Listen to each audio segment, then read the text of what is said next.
Tracy Thuraman, and this week Real Economy is in Croatia, just 10 months after it joined the European Union, to see if enlargement is more than simply a one-size-fits-all prosperity dream.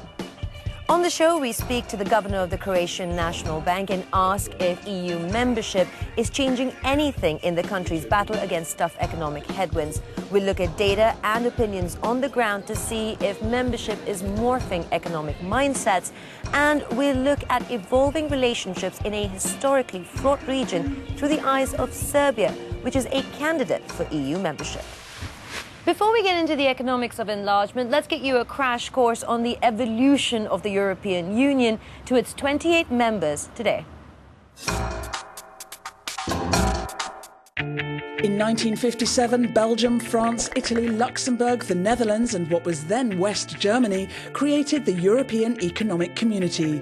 In 1973, Denmark, Ireland and the UK joined, and in 1979 the European Parliament was directly elected for the first time. Greece joined in 1981 and the Schengen Agreement was signed in 1985, the same year that Greenland left the community. The next year Spain and Portugal joined, and after reunification both East and West Germany belonged to the club. Then Austria, Sweden and Finland joined. And the so-called Big Bang enlargement in 2004 saw 10 new members. Romania and Bulgaria belatedly joined in 2007. And last year, Croatia became the 28th member state of the EU.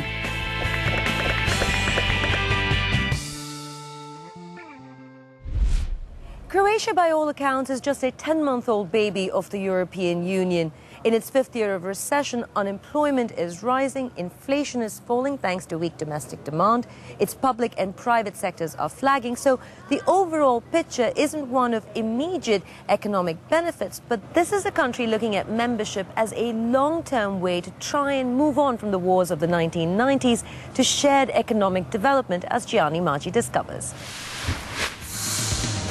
Croatia celebrated joining the EU last year, but an uphill economic struggle has made it hard for Croatians to see the benefits of being part of the EU. The private sector has had particular difficulties adapting to the new environment. They all face a lot of crowding out from state enterprises who are very active. They also face a lot of red tape, non-focused support on R&D and innovation to the private sector. So they're facing a lot of disadvantages in the economy as a whole. And I think things can be done to improve competitiveness, which is another word of saying things can be done to improve the private sector to grow. The aim now is to attract foreign direct investment, and lots of it. And tourism is seen as a good way of attracting investment into all sorts of sectors. And we have witnessed in the last 6 or 9 months since Croatia entered the EU, several European companies, mainly our neighboring countries, that decided to put their new greenfield investments in Croatia. What we still have to do, and this is a big road ahead of us, it's reforms in public sector so that we can make the tax environment more predictable in the long run.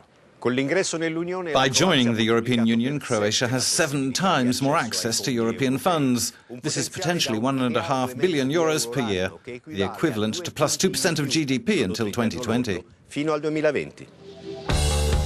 But to qualify for these funds, the government in Zagreb must allocate 1% of GDP to co-financing projects.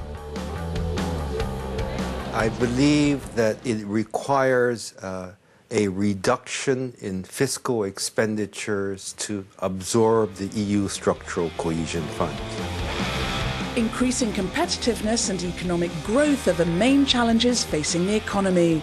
Trade unions say they have already done their part. During the last 5 years of crisis, unions accepted a lot of flexibility. If you compare the data from 2005 and 2013, the general productivity in Croatian economy increased for 30%. In the last 3 years, also unit labor costs increased in Croatia just only 5%, like in Italy. Croatia is the only European country, along with Greece, whose economy has been steadily shrinking since 2008. Further declines are expected this year, with marginal growth expected in 2015. I caught up with Boris Vojčić, governor of the Croatian National Bank, who also led the EU accession negotiations when it came to fiscal and financial issues, and began by asking him what his economic expectations were just 10 months into EU membership. It is too early to see the real effects of the entry into the EU, as you said, 10 months later. Croatia joined the EU in a not so favorable economic time during the downswing and the recession of both the EU and Croatia, while in other waves of the enlargement, countries joined the EU at the time of the boom. Also, the structural funds of the EU, which are another significant thing for a newcomer to the European Union, will only start realizing in the near future. Mostly everyone points to the central bank's policy as the only stabilizing factor economically within Croatia.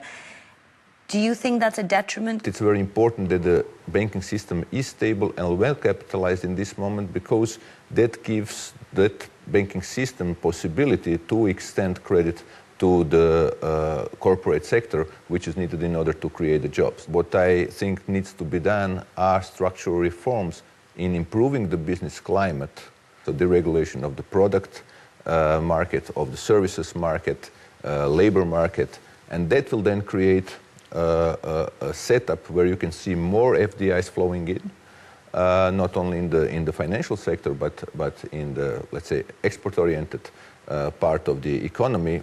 However, there are limits to what the monetary policy can do, as we central bankers always try to explain. Do you think there's a considerable mismatch between the monetary policies of this country and the fiscal policies? Monetary policy was tight before the crisis, and then we loosened very much during the crisis, while the fiscal policy, unfortunately, was not counter-cyclical, and that's the problem. Countries have to have in mind, and this is the lesson that they have to take from this crisis, to have fiscal policy in the right place in the good times, because if they don't, they won't be able to use it in the bad times.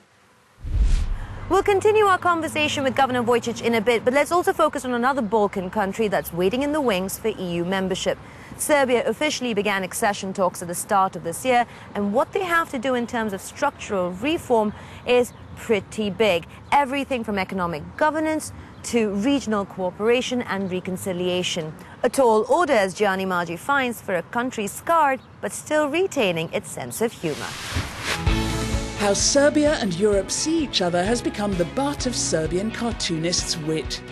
They point out clichés and prejudices, along with the real problems of a country which only 15 years ago was being bombed by NATO during the Kosovo conflict.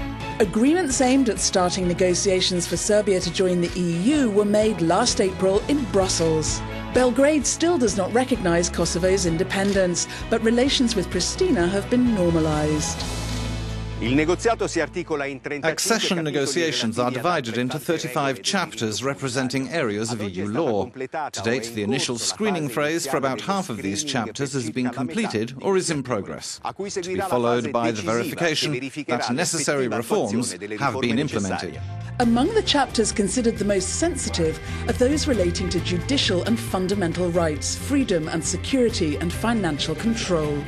There's a very challenging reform of public administration and local government administration ahead of us, which is vital to ensure that Serbia is able to deliver across all of these chapters in the negotiations process.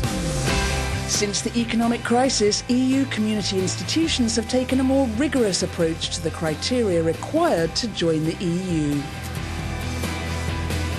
There is a new emphasis being placed on the economic issues, on economic governance, and not just requiring better economic governance, but also providing support and assistance in that process. For Serbia and all other countries wanting to join the EU, compliance with economic and financial criteria is increasingly challenging. Well, I think on one side it has been tightened, but in my opinion, for Serbia and each and every country in the region, this is a good thing, because we have to be very pragmatic and to see what is in our interest. So if it is tightened, this will make us even more prepared to cope with all the challenges. Still with us is Boris Vučić. He is governor of the Croatian National Bank. When you were doing the negotiations, did you find that the cultural changes that sometimes are required within your institutions were the biggest detriment, or was it the requirements being placed on you by Brussels? Of course, we did have some misunderstandings and differences in opinion with the Brussels, but much more work was placed domestically, explaining why some things has to change, why do they have to change within certain deadlines, and in the end, why that is not so detrimental to a country as it may appear in the first place.